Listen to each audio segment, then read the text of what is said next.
안녕하세요. 호주 부동산 에이전트 체스입니다. 여러분, 제가 오늘 유튜브로 처음 인사드리는데요. 오늘 저는 여러분께 아주 솔직한 이야기를 하려고 카메라 앞에 섰습니다.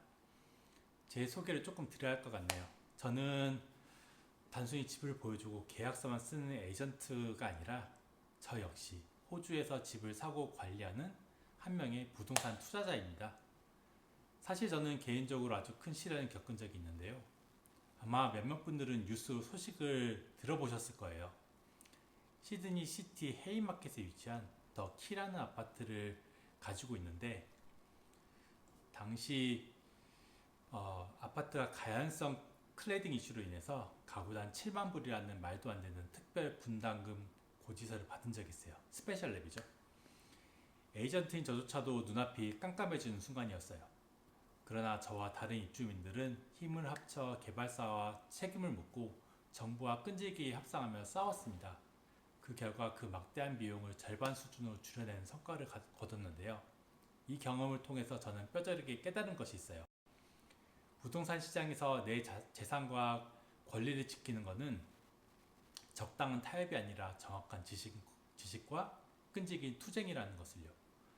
저는 그 투지 그대로 제가 관리하는 세입자분들과 영상을 보시는 분들이 부당한 대우를 받지 않도록 돕고 싶습니다. 그게 이제 제가 유튜브를 시작한 이유이고요.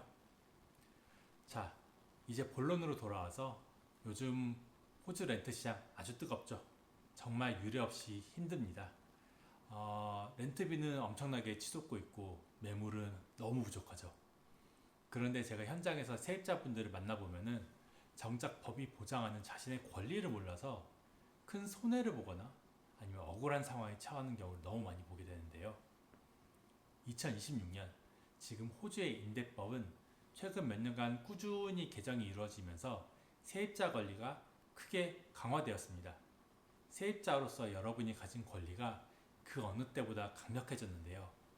오늘은 집주인이나 관리 에이전트도 함부로 못하는 2026년 바뀐 임대법 핵심 5가지를 정리해 드리도록 할게요.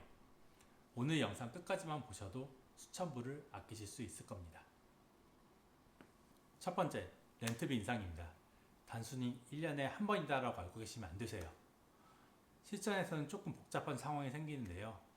이번 변경된 렌트법의 핵심은 연속성입니다. 만약 여러분이 6개월 고정계약을 맺고 살고 계시다가 다시 6개월 재계약을 한다고 칩시다. 이때 에이전트가 새로운 계약선이 렌트비를 올리겠다고 하면은 이것은 불법입니다. 계약서가 바뀌어도 마지막 인상일로부터 12개월이 지나지 않았다면 단 1불도 올릴 수가 없습니다.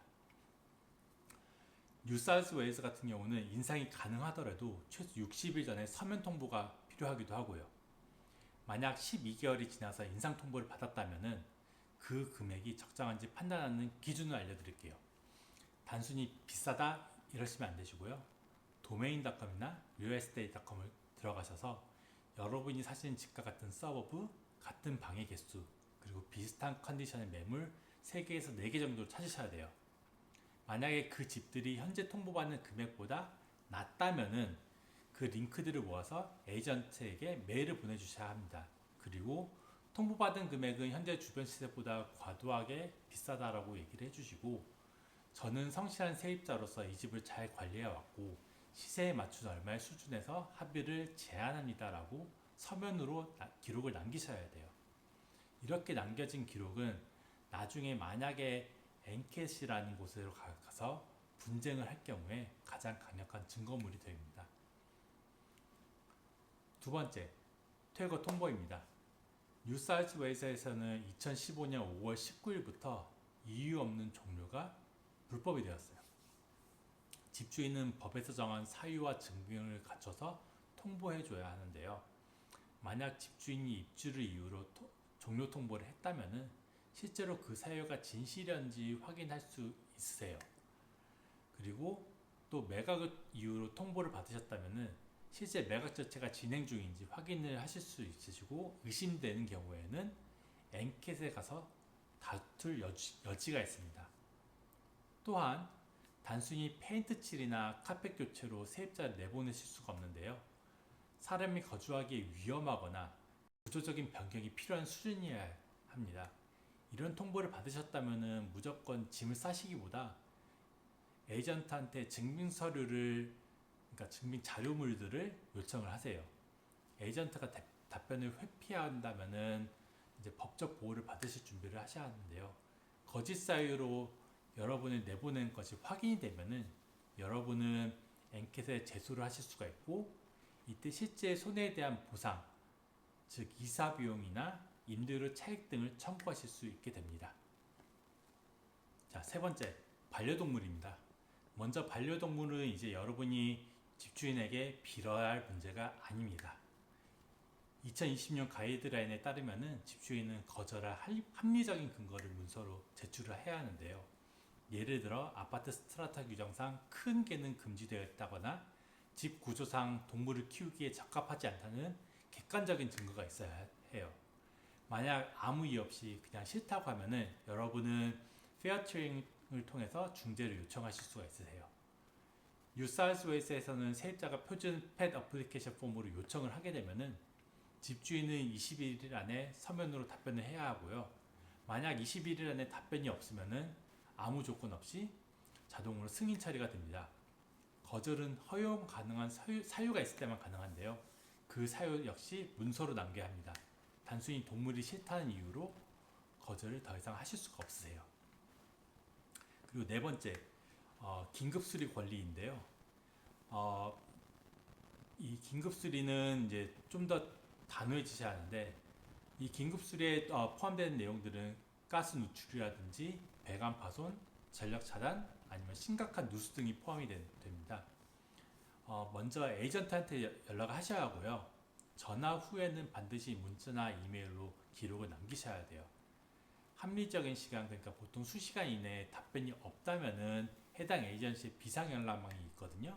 그 비상연락망을 통해서 거기에 있는 분들한테 연락을 하셔야 하고요. 만약에 이분들조차도 연락이 안 된다면은 이제 여러분들이 직접 라이센스가 있는 수리공을 부르실 수가 있어요. 최대 1000불까지는 상환을 받으실 수 있으시고요. 통상 14일 내에 지급을 받게끔 되어 있습니다. 하지만 반드시 텍스 인보이스와 수리 전후 사진을 챙기셔야 하고요. 돈이 없어서 못 고쳐준다는 집주인의 변명은 더 이상 2020년 법 아래에서는 통하지가 않게 되었습니다. 자, 마지막으로 본드비입니다. 이사 나가는 날 에이전트의 컨디션 리포트만을 기다리지 마세요. 대부분의 세입자분들이 하시는 실수인데요. 에이전트가 검사하고 연락 주겠지 하고 기다리세요. 그러다 보면 일주일 뒤에 어디가 더럽다, 여기가 긁혔다 하면서 본드비 삭감을 요구받게 됩니다. 이사 당일날 청소가 끝난 빈집의 사진과 영상을 구석구석 찍으세요. 예를 들어서 전등 안쪽이라든지 오븐 내부라든지 이런 곳들을 필수로 찍으시고, 반드시 열쇠를 에이전트에서 반납하신 후 바로 휴대폰을 켜가지고 렌탈 본드 온라인이라는 곳에 접속을 하세요. 그리고 클레임 마이 본드 버튼을 바로 누르시면은 주소권이 바뀌게 돼요. 에이전트가 이 클레임에 이의가 있으면 14일 안에 엔캣에 신청을 해야 하고요. 그렇지 않으면 보통 14일 후 환급 절차가 바로 진행이 돼요. 에이전트도 사람이다 보니까 증거가 완벽한 세입자가 선제적으로 클레임을 걸게 되면은 웬만한 사소한 꼬투리는 포기하고 본드비 전액을 환급 승인하게 됩니다. 여러분의 돈, 본드 한 4천에서 6천 불 사이 정도가 걸린 큰 돈인데 절대 수동적으로 기다리지 마세요. 오늘 영상이 조금 길게 느껴질 수 있었을 텐데요. 하지만 렌트비 확산법, 퇴거 통보 대응, 본드비 지처 신청 이런 정보들은 여러분이 호주에서 생활하면서 수만 불의 가치를 지킬 수 있는 실전 무기들이에요.